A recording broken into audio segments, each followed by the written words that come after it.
Live from Fargo and serving you on TV, online, and on the go. This is Valley News Live 10 at 10. I don't have much, but what I do have, look at what they did to me. They broke me. A West Fargo woman's day of shopping was cut short after her card was declined. She later learned that a deal on the phone caused her account to dry up. Good evening, everyone. Thanks for joining us. The Valley News team's Krista Baim shows us how this phone scam crammed in extra billing charges. Patty Olness knows her way around a good shopping deal. I look at different prices, different areas. I go from grocery store to grocery store and follow through who has got the best deals. So when she answered a call with someone saying her dedication to shopping at Walmart is paying off, she was excited. You have been a busy shopper at Walmart, and for their appreciation, they would like to give you a $50 gift card. Naturally hesitant at first, Olness wasn't so sure about the deal. I says, this isn't a scam. You guys are legit here for $4.95. You're going to give me $50. I says, I don't know if I can believe you here. But the caller knew her name and knew she frequented Walmart. So Olness gave out her info to get the deal. All was fine until her next trip to the store. Her card was declined. And I said, I just put $60 in there. She says, it won't take it. Confused, she called her bank, only to find out $20 had been taken out repeatedly by TLG shoppers. $20 is a lot to me. In total, nearly $100. Never gave these guys permission to take that out. Not quite a scam, but more like an over-the-phone deal lacking some details. The BBB says it's in the fine prints. We found it with TLG shoppers. That has put hundreds of customers in a similar spot. If the customer doesn't opt out by calling a toll-free number before the end of the trial period, then they're automatically enrolled in a membership, and that membership will lead to monthly or yearly charges. A lesson learned for Olness to look closer and don't believe everything in a deal you hear over the phone. I just thought I was being a good person and I was being rewarded for it. I guess, you know what, the devil got me on this one. Krista Baim, Valley News Live. The Better Business Bureau says the fine print charges are common. When it comes to deals on the phone, write it down and ask them to send an agreement in writing to give you a chance to look it over. Social media has been busy today surrounding a story we aired last night. People have been expressing their opinions about an 18-year-old Moorhead man accused of having sex with a 14-year-old girl. So much so that accounts were reported and suspended.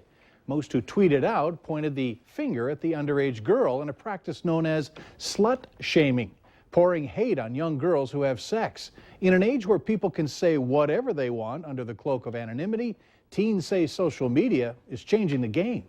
Social media has definitely changed how people perceive sex. They seem to encourage it a lot more. There's a lot of people that feel like over social media, they have a lot of power and you can't really stop them. So they'll be more confident to ask girls questions that they normally wouldn't ask.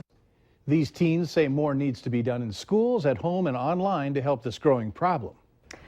A judge has sentenced a rural Kindred man to a year of probation for the death of his brother in a farmhouse a year and a half ago. 62-year-old Ronald Simmons pleaded guilty to endangering a vulnerable adult. An assistant Cass County State's attorney says 58-year-old Bruce Simmons was a hoarder. The house was full of garbage and mice, and there was no heat, water, or a working bathroom. She says Bruce Simmons hadn't left the house that he once shared with Ronald for years. Deputies were overcome by the smell when they entered the home and called in Castleton firefighters in hazardous material suits. Bruce Simmons froze to death. Ray Littlewolf of Devil's Lake will spend 8 years in prison for the stabbing death of Ronald Foss. It happened near Viking, Minnesota in March. Under a plea bargain, Littlewolf pleaded guilty to first-degree manslaughter after admitting to stabbing Foss following a night of heavy drinking. A big construction project planned for Moorhead next year got a look over tonight from members of the City Council looking at the possible environmental impact. The project will involve reconstruction of the I-94 and the Highway 75 interchange, constructing an auxiliary lane on each direction on I-94 between Highway 75 and 20th Street, and making improvements along Highway 75 between 20 and 53rd Avenue in South Moorhead. Tonight's meeting provided information regarding the project's environmental setting, the potential for environmental impacts, and proposed mitigation measures. What the report outlines in general are some of the historical aspects, if there are any historical concerns, endangered species, flood issues, anything of sound, noise with construction, anything that might be considered kind of environmental. The project is planned for the 2016 construction season. The North Dakota Farmers Union handed in a huge number of petition signatures today in an attempt to stop corporate farming in the state. The NDFU submitted more than 21,000 signatures to refer a newly passed law that would allow corporations to buy, rent, or lease farmland in North Dakota for dairy and swine operations. This was truly a grassroots effort. To have people call us and ask us to carry the signature was quite impressive, and it showed the need out there to refer this law. If the Secretary of State approves the petition signatures, votes will weigh in on the ballot box in June of 2016. A building referendum in FOSSTON, Minnesota has been defeated unofficially. I say that because the result of today's vote is close. 375 saying yes, 381 saying no to the $7.6 million proposal that would have paid for several building updates within the district and an elementary school addition. The vote will be canvassed Friday morning. It's Tuesday. That means a checkup on the local eateries in this week's restaurant report card. We checked out a couple of Fargo restaurants that make worldly cuisine. Valley News Team's Ashley Bishop has tonight's report. Pasta, red sauce, and olive oil are all important ingredients in Italian food. The first stop in this week's report is at Grazzi's Pasta in Fargo. They were just inspected yesterday and failed with 1 critical and 2 non-critical violations. The critical violation did not directly deal with food, but their menus. Their menus did not have a consumer advisory on them about eating undercooked foods such as fish and meat. The manager on duty tells us they are in the process of having their menus remade, and in the meantime, temporary signs are now posted. The next stop is a newer restaurant to the Fargo area, the Liberian Merry-Go-Round African Restaurant.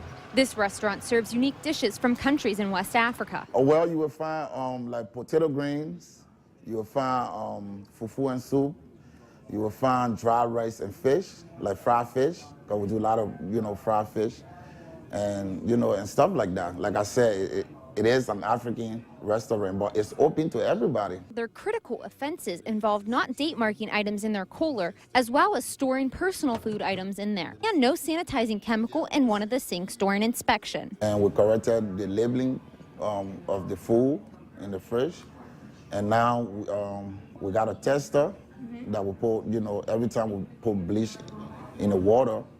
The manager adds the inspector came early in the day and they just did not have time to add bleach in the sink. This week's Clean Plate Award goes to Marlin's Family Restaurant. Their past 2 inspections, they've had 0 violations. Well, my people work very hard at it every day. We have routine cleaning lists, and we also have deep cleans that we do daily. In Fargo, Ashley Bishop, Valley News Live. Well, for stories like this and many more, remember to like Valley News Live on Facebook. You'll get the latest news, weather, and breaking news updates anytime on your feed.